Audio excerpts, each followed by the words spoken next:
大家好，我是肉团妈。今天我们来做一款超级香酥可口、操作起来非常简单的饼干——黄油曲奇。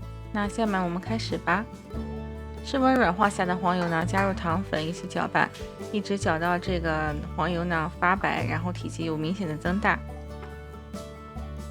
我这里呢用的是厨师机，你用那个手动的打蛋器也是可以的。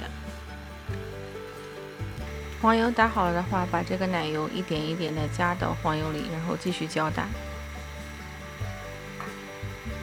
一直打到这个奶油呢被完全融合进去，变得细腻顺滑就可以了。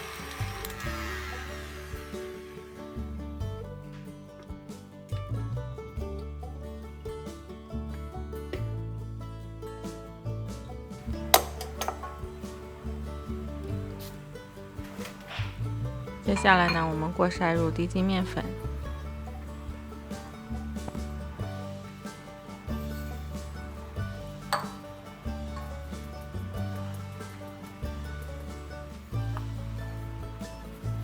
还有玉米淀粉，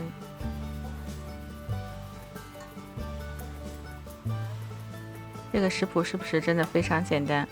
但做出来的饼干呢，特别的香酥可口，口味也不会过甜。一口一口的吃的停不下来。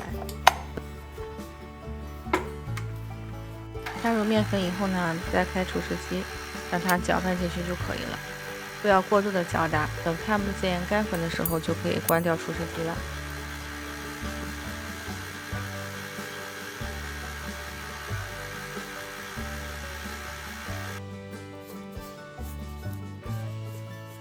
可以刮一下盆壁，然后继续再搅进去。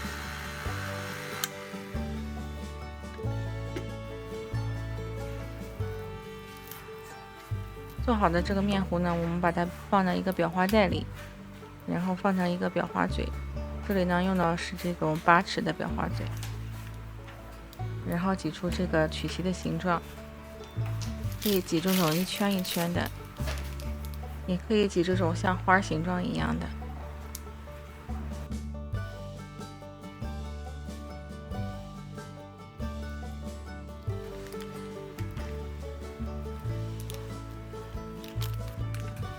放入烤箱呢，然后是160摄氏度或者320华氏度，烤25到28分钟。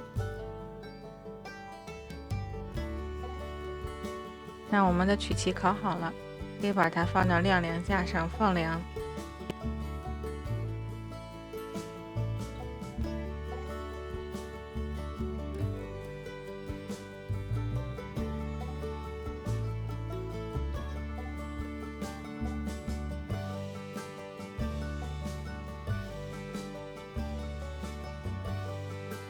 拿一个饼干来尝一下，非常的香酥可口，酥的可以掉渣。